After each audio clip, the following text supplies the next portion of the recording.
We're live! Yay! Yay! Hello! Live from England! Welcome! What is this? Welcome to Yay. England! So I'm Erin, and this is Dizzi! Hello, hello! And I'm at Dizzi's house! You are? Which is... very happy to have you here. Yeah, it's so exciting. So, where should we start? We should start with, you're a magnificent hammer dulcimer player. Thank you very much. Known as Dizzi Dulcimer. That's me. Yes. And so I like to just start with how did that happen? How did you become a hammer dulcimer player in England? Okay, well, shall I start at the very beginning? At the very beginning. It's a very good place to let's do start. So I was a bit of a rebel as a child, and I decided to leave home quite young, and then I went travelling with a rucksack, and I ended up in a field full of environmental protesters. So there was a road being built through this ancient woodland, and they were living there to try and stop the road from being built. And so when I arrived, all these people were sat round and they were drumming round the fire, and I fell in love with the sound of the drums. So I asked if I could have a go, and I absolutely loved it. And I always used to drum really fast, and that's where my name came from, Dizzi. So before I was Dizzi Dulcimer, I was Dizzi Drummer. And once I started drumming, I used that to make money as a busker. And I was a very, very bad statue with just some blue face paint and a big cloth all wrapped around me. And then people would give me money, and then I'd drum a little bit. And that allowed me to save enough money to buy a proper drum. And then I started drumming for different bands, different DJs in London in the late 90s. I was really into dance music and fast drumming, but I always could hear melody in the drums that nobody else could really hear. Because they only heard the percussive sounds, right? Just the rhythm, but in my mind there was all these notes going on, and I didn't know how to actually get those out. And then I saw a busker on the street with a hammered dulcimer, and I'd never seen one before. Do you have any idea who that person was? I have no idea. I asked him what the instrument was called, and that I wasn't brave enough to ask him if I could have a go or anything like that. So I just sort of stood there like all the people do to me now. What is that? Where's it from? Right. You know, the standard questions. And then so this was before you could just go on the internet. It was 1999, and so there was no just Googling buy a hammered dulcimer. So I went to my local music shop, and in those days they'd have notice boards with everyone's business card, and there happened to be a business card that said hammered dulcimer maker. And I was like, oh, wow. I found it. Yeah. So I rang the telephone number, and you could tell the card had been there for years and years. The telephone number was missing a digit because it was so old.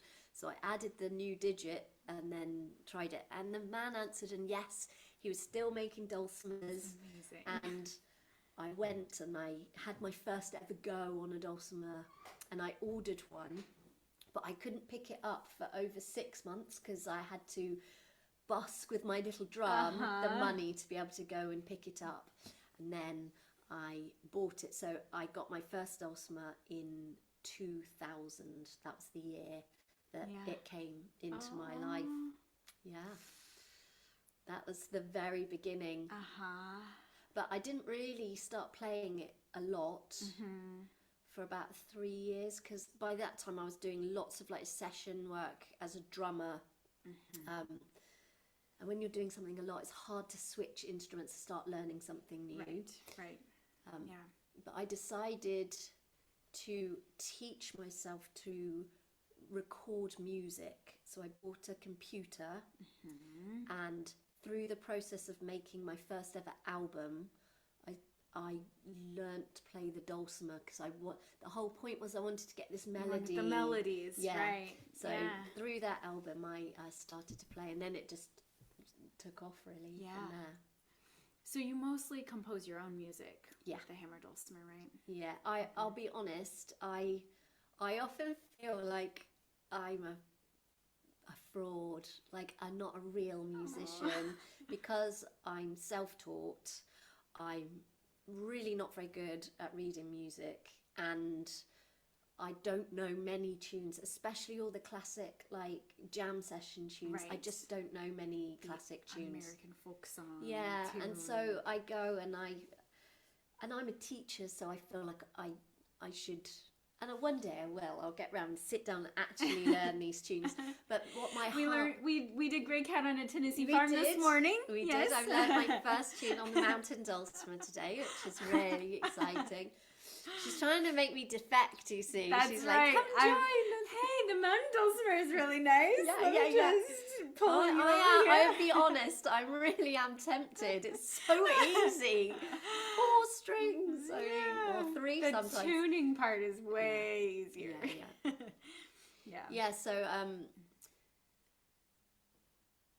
So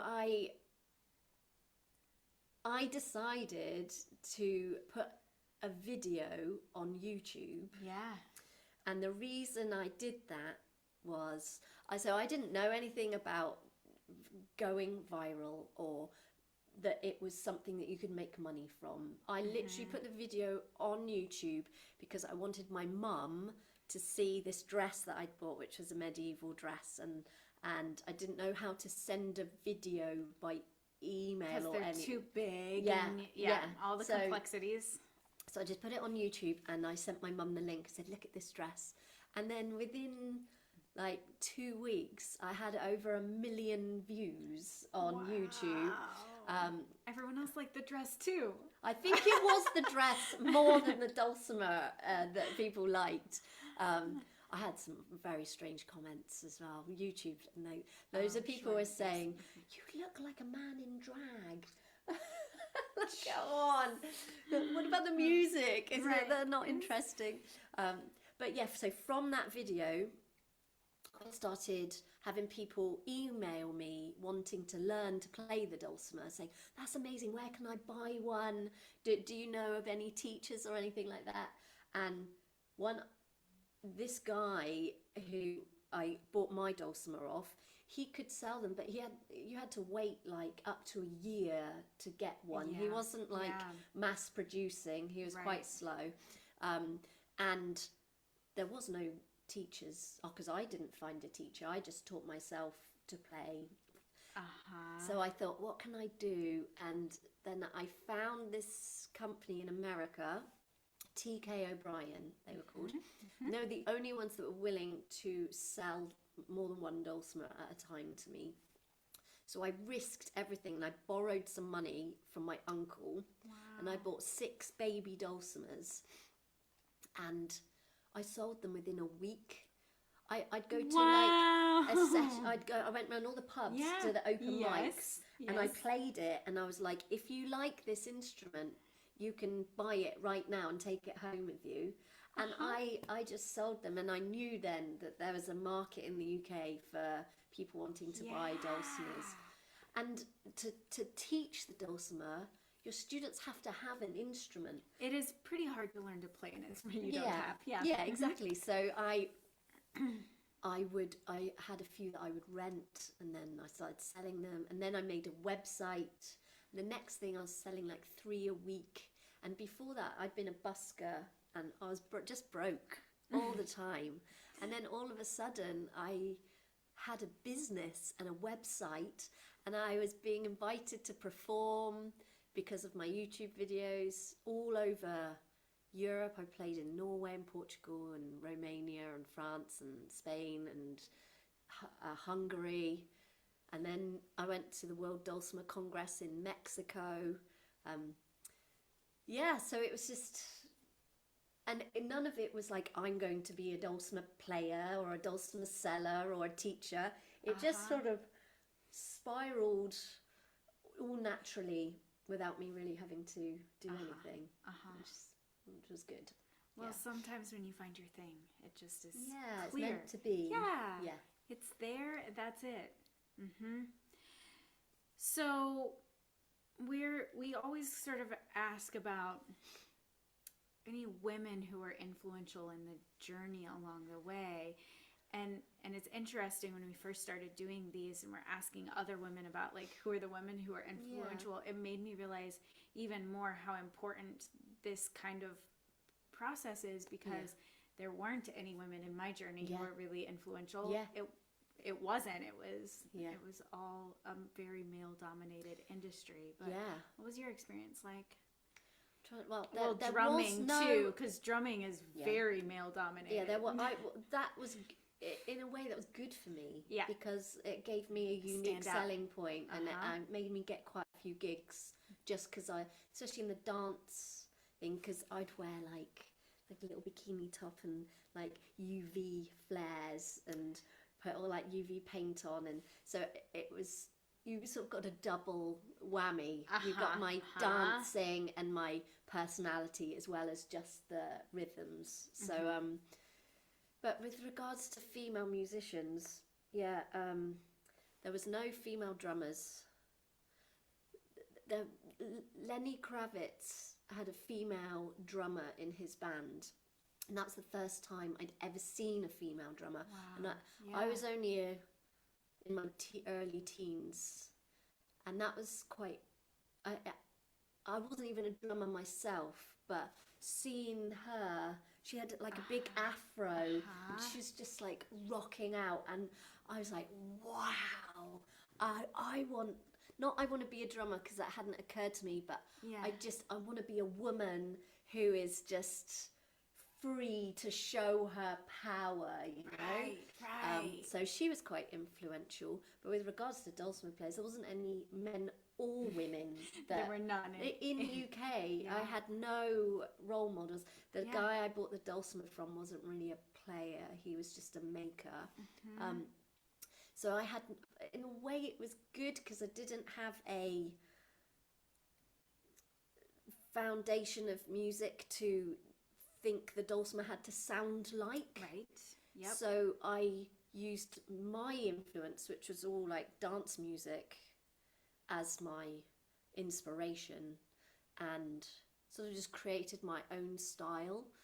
And a lot of people have messaged me and said that it was the sound that I made on the dulcimer that made them interested in learning to play, because, you know, I love folk music and it's beautiful, but it's nice for instruments to be used in, or be seen to be able to do more than just one particular style of music. Yeah. I kind of feel that way about being self-taught in the bluegrass community. I mean, no one imagined the mountain dulcimer in bluegrass. It's not very far away from the tradition, but just far enough that no one was doing it.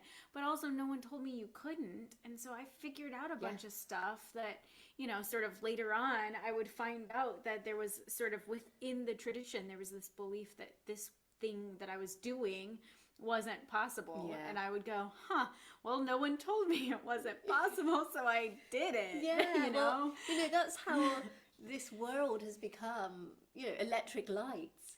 The guy who designed electric lights was told it wasn't possible 1,000 times. And, you know, just think, Edison, that's right, just think how, if he'd listened. If he had believed that. We wouldn't be where we are now. So I'm glad there are innovators like you and me out there to trying new things with our instruments. And you know, we had a nice jam last night, didn't we? Just playing. My husband plays an African instrument called a kora, which is like a mix between a harp and a guitar, I suppose. Yeah, I would describe it as a gourd style harp. It's set up like a harp where each string is your playing. But there's two sets of strings like this rather than one long set. Is it spelled with K-O-R-A? K-O-R-A. check out the Cora, Cora Dulcimer and Mountain Dulcimer.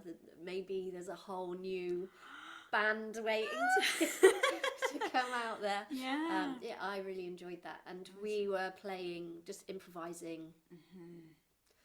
No particular style of music. World relaxation. And sort of finding the pentatonic scale patterns. Yeah. The E minor pentatonic scale was working quite nicely for me. Yeah. Well, I'm excited for, I've just moved into this house. Yes, tell us about the place that you live, because it's magical too. So I wish I could just give you a tour. Maybe I'll do another video on my Facebook page later, a tour of the house, so you can have a proper look around. But it was an old magisterial court, and the house was built in 1267, so it's really, really old. Even in English standards, it is an old house. And I've moved from a very, very small house, part of this house, to the big part, and I've just set up my recording studio area. Yes. Which is really exciting. I've got to do Quarantune. I'm not letting myself get too distracted in starting that until after Quarantune. But my plan is I have a new album brewing. Oh, I've got two. I've probably got more than two. Yeah. You start one, then the ball is rolling, and then there's just more music than you can possibly do in one. So the two albums are my husband and me, Cora and Dulcimer, relaxing. So it was so peaceful last night. We've been just jamming together for a while, but we haven't solidified any of it into final pieces yet. And then the other one, which I'm really excited about, is a modern, sample-based, DJ-style, dance music, dulcimer, dulcidelic dance disco album. That's a lot of D's. Say that 5 times fast. Dee's been a big part of my life. Dizzi, Dulcimer, drummer, Dizzi Designs with all my jewellery and stuff. Yeah, so a dulcidelic dance, delicious music album coming with vocals too. I am going to sing for the first time properly on an album. And I'm using some new software called Ableton, which is, you have a MIDI controller with lots of pads and you pre-program loops in. So instead of music, there'll be set songs, but I'll be able to do live shows and change it and build it. And my son is I've just downloaded a course to help us learn, because he's really into techno and technological music. So we're going to learn together how to make these. And I want to do visuals too, because the MIDI can, when you press one of these buttons, it can trigger a sound, but it can also trigger a video at the same time. So it could be a multimedia music thing that we could do live here. And we can video it, so it'll be something that you can watch online, but also come to in person. That's what I'm building up to. So it's quite ambitious, but I've got the space, and I've got the motivation. So let's do it. The dream, the vision, the space. I just wish you lived in the UK. I know. I'm trying to figure that out. There's enough room. How do I live in all the places? Come and be a lodger. Everywhere I go, you work online. I do. I know. I just have to get the countries to convince to give me permission to be there. Yes. There's all these rules about living in a place where you don't actually technically have a job. What we need is Harry Potter portkeys and fireplaces. Yeah. Then you could just zoom in and we could just play of an evening and then zoom back to America. Yes, I do feel like, because of the online things, it has in many ways made the world feel smaller. Yeah. It has, it connected us. It's connected me with people in Well, yeah, we wouldn't know each other. We would have never met. Yeah. I can't imagine how our paths could have crossed by just... Well, my whole business would not exist. Right. Like, I would have had a dulcimer, but that video on YouTube is what spiraled everything from there. Right. Without that, my life would be completely different. My name would not be Dizzi Dulcimer. It would be, and the world would be a sadder place. Oh. Yeah. So there is that connectivity through the internet, but then it's not the same. I know, it makes me even more want to be in all the places at the same time, because that need experience. Dizzi took us on a walk earlier today through the bluebells, and I just took my dulcimer because you never know. You might need to play your dulcimer in a field of bluebells. Yeah, that's true. And it just was like such a magical moment of sitting in the bluebells. I can't do that on Zoom. You looked like a fairy. I kind of felt like one. You were born, or you beamed in like an angel into the bluebells, and it was like you were meant to always. That moment was destiny. You looked perfect, like everything was aligned and you were meant to be there, and it sounded beautiful, absolutely beautiful. I felt very lucky to be watching you play the dulcimer, like a private concert in the bluebells. Right. Amazing. Little magic moments. So do you have blue? Not in Kansas. No. But Texas is famous for it. Okay. Actually. Okay. But not in Kansas. Yeah. I'm taking her out to the pub later as well. That's where we'll get in trouble. English drinking culture. So I'm not drinking, I'm driving. So I was thinking about, as a person who plays, you were telling me you play mostly by ear, mostly sort of improvisationally and lots of composition. So how do you approach teaching, and how do you help people? One of the things that I'm really deeply interested in is like the creative practices and the ways that we sort of pull out creativity. And having now spent one whole day with you, I can just see your whole life, your whole space sort of radiates this creativity constantly. But I think I feel in myself sometimes like all the adult responsibilities pile on, and then you have to sort of somehow get back to the creative spaces. So as a teacher and as a person who is using creativity for your whole life, what are the things that help you draw it out? Well, I'll start by talking about my teaching style.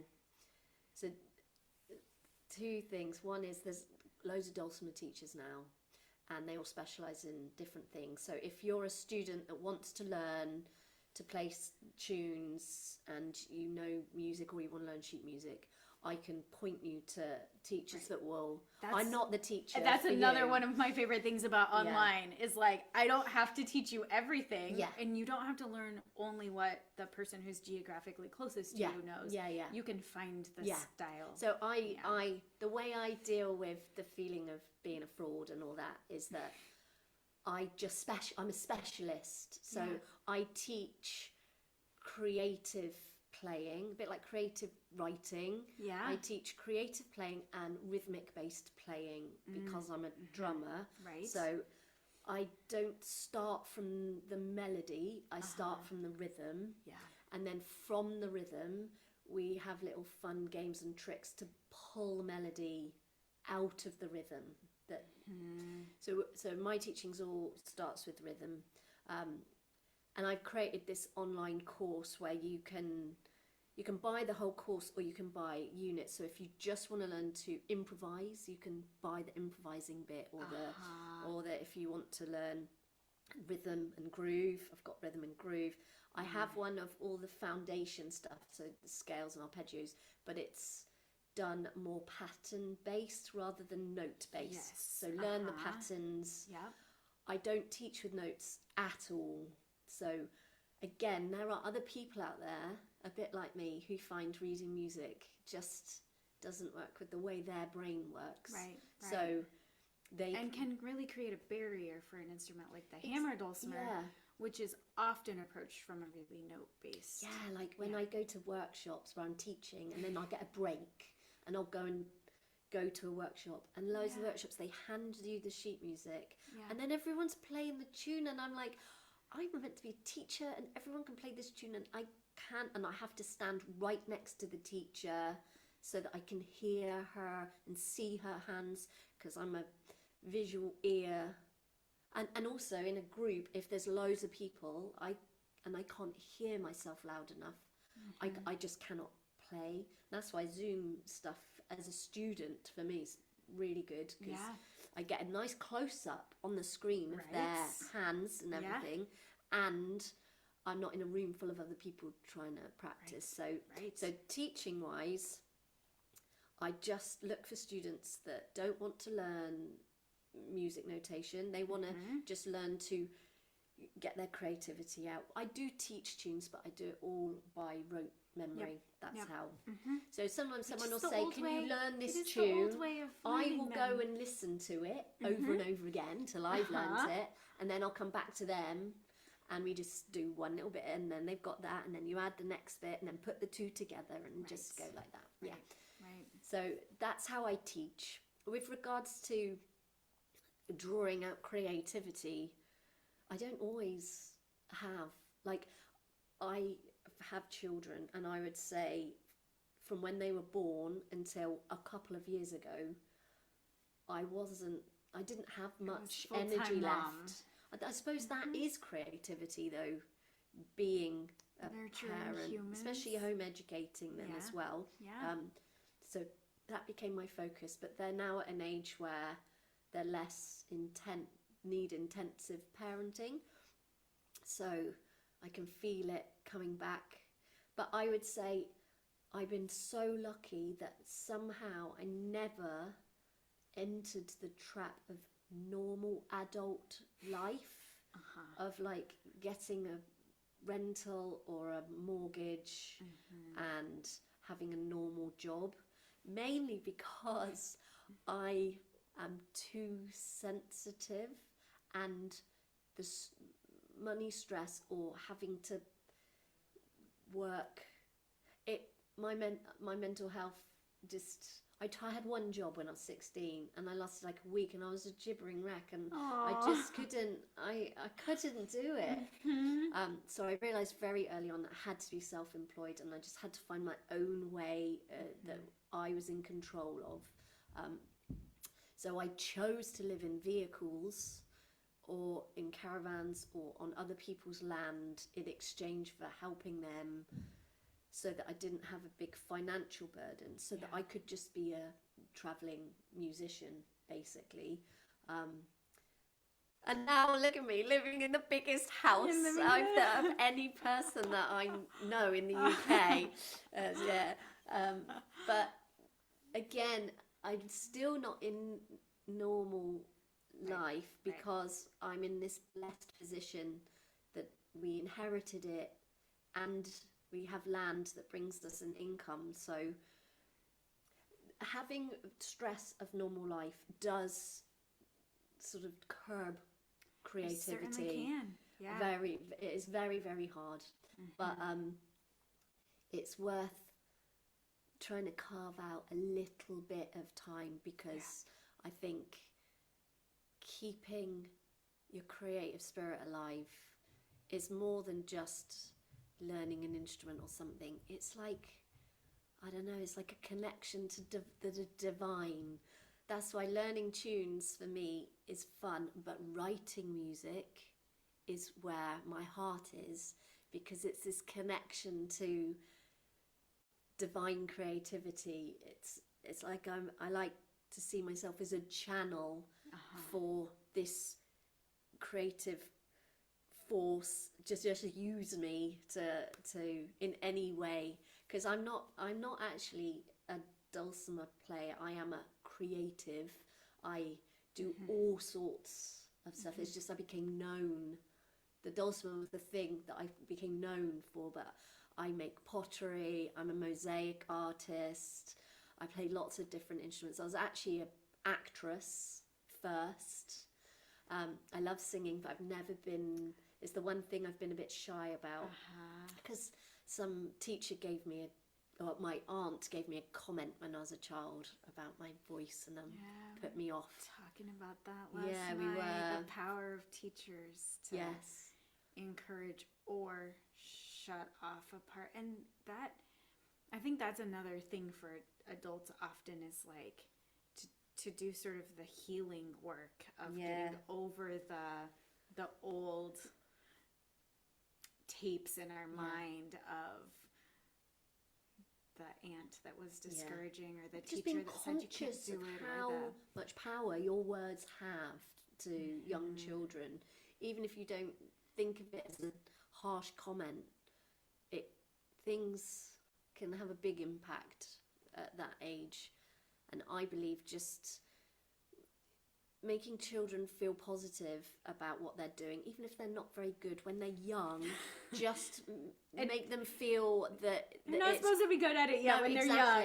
You know, just tell them that how much you appreciate their creativity, and you know, don't just say, "Oh, that wasn't very good," because that will be the end of their creativity for the rest of their life if you're not careful. Yeah.